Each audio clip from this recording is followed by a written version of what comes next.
And we're back with another how to make a webtoon. So this is going very fast and I haven't even started talking.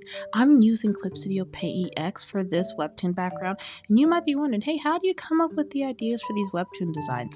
I look at animes and then I just pull the pre-made 3D backgrounds that Clip Studio Paint EX has, and then I just plop them in there, and I use the preset like camera angles to like pick an angle that I want to do, you know, because sometimes it's kind of hard trying to think of angles, and I don't want to think. So anywho, those right here, what I'm doing right now is I am trying to do the backgrounds, the shadows for like the floor, you know. So I sped that up, but what I did was I just put a gradient there, and right now I'm using the Snap 2 perspective rulers that come with the pre-made 3D models. And if you want to see like where all this is at, I do have a video of this exact one where it like shows everything. It's in the playlist.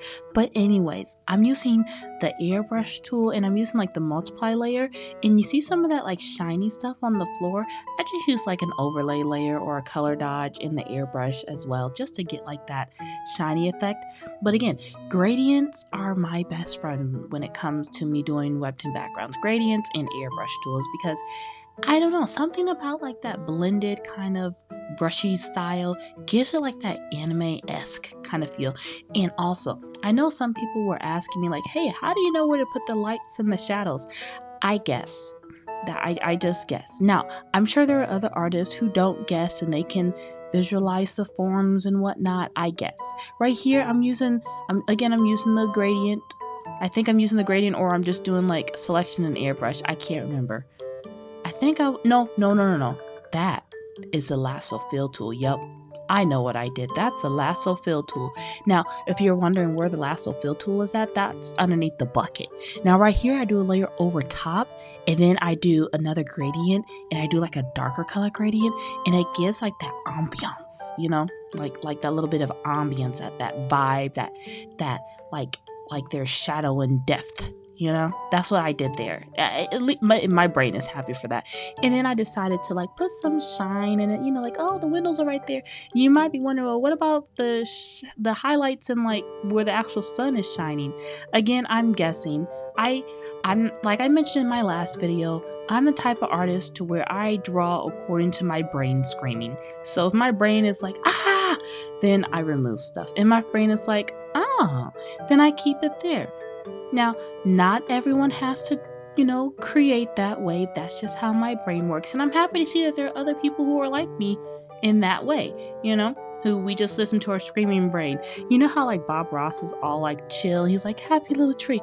That's how I am. I'm just like chill, minus the brain screaming part, you know.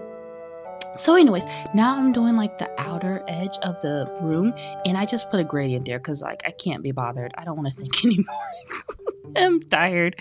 So to get really that anime look from the 3D models, I really like using like my hard shadows. And by hard shadows, I mean like the G pen, to where like the edges don't look blurry. And then like you put like one like little, you see that shiny stuff? That's just like a lighter color. You put that on like different places and it looks like nice, at least to my brain. To your brain it might be like, ah, but my brain's not screaming, so my brain liked it. And also, if you want to like use this webtoon background, feel free. If you're like, well, my webtoon isn't about, don't use it, then you don't have to use it. It is okay. This is just for those who wanted to do, skip whatever I just said. I want to talk about this. So these windows, I was trying to like go with like a shiny, you know how they have with those anime scenes and like, you know, the windows all shiny and stuff. I know I could have like put like a background, like trees in the back, but I didn't want to. I wanted like the shiny, you know the shiny I'm talking about? I know what shiny I'm talking about. That's why I put that shiny there. But anywho, back to what I was saying before. If you're like, I can't, I really liked how this one, I used like a teal and I just put that there because my brain was like, what happens if we put like a blue there? What's that going to look like? And I really like it. Looking at this again, I really like it. I love using like the color balance to like give it that oomph, give it that essence. But anyways, back to what I was saying. If you want to use this background, it's at S-Morishita Studio. If you don't want to use it because you can't use it, don't worry. You don't have to. Okay, see you in the next video. Love you. Bye.